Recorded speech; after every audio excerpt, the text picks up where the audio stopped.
Right, welcome everyone to 7 Minutes of Unconventional Wisdom. And I'm going to talk particularly about early stage, seed and scale up, and how conventional wisdom, which we've heard earlier today, how do you interpret that when you're trying to scale your organization? So you'll hear people talk about after product market fit, go get some leads, book demos to get a trial, put the forecast in your CRM, use sales meetings to get the reps to commit, deals getting stuck in legal is normal, customer success have to upsell, and ROI to the customer. Now, as I was learning conventional wisdom and trying to apply it to the seed and early stage in our 200 or 300 companies we got in the Seedcamp portfolio, certain questions kept on coming back to me. People wanted to know about lead gen wasn't working and trials weren't closing. So when is all this conventional wisdom wrong and when is it right? And a lot of that is to do with the scale of your company, what stage you're at. So things change according to how big you are. So I had to come up with, to explain where to look for leads, I had to think about how do things change as you grow. So I invented this idea of a 3-act drama. The SaaS company goes through firstly search as it looks for its first 10 customers. Then it starts to focus on some markets and it starts to scale. Once you understand this model, things start to fall into place about how you should do things differently as you grow. So what's your ideal prospect profile? That changes as you move through these three acts. Your lead gen tactics can evolve from spray and pray to missionary to traditional sales and marketing. And your lead gen goal evolves from finding pains to missionary selling, initiating projects and intercepting projects. The other thing is we've heard is the mix between sales and marketing. Here's a tool that we produced at Seedcamp, which tells you how much of your lead gen effort should be marketing driven and how much should be sales driven. I'm not going to read it through you now. You can find it on my blog. But use these eight factors to get the sales and marketing mix right. Then you can use one of our company's Dream Data will help you optimize.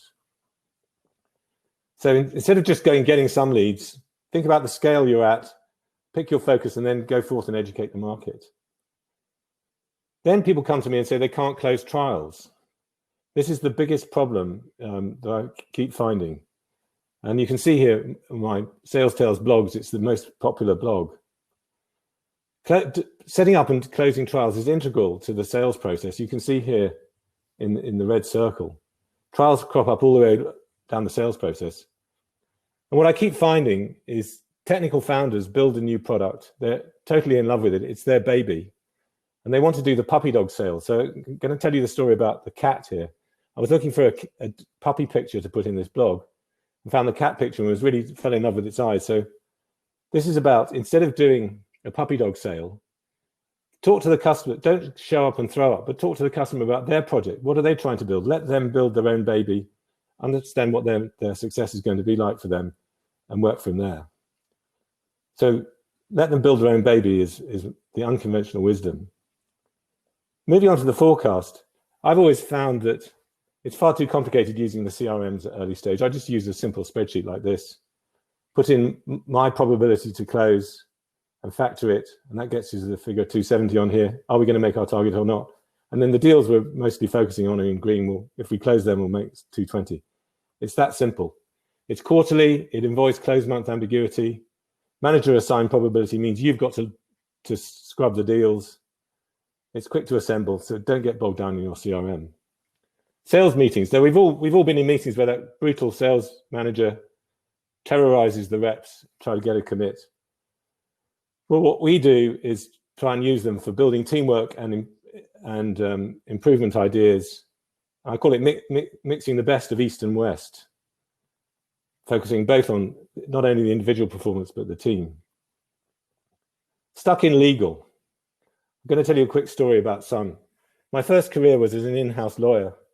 I was the first lawyer hired by Sun Microsystems outside the US. When I arrived, it was in the late 80s. There was a stack about 2 foot high of contracts that needed negotiations.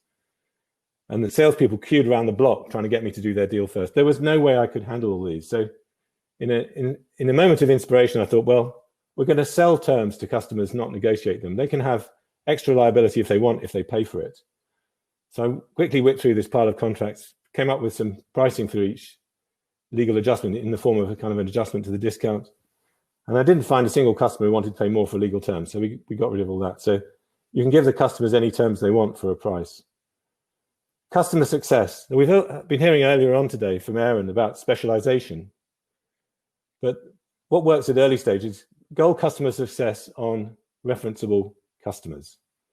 Good references drives new business, they drive your reference selling. What's the definition of a reference? There's 12 possible definitions on this chart here. So the one that matters is, will they take a private reference call or accept an email from a prospect? And finally, ROI is for the customer. So we use this ROCE tree and do an ROI discovery workshop with the customer. This is actually a picture of a Google Sheet, which you can fill in jointly with the customer. And you use this ROCE tree as a checklist to identify every source of business benefit that the customer might get from using your product.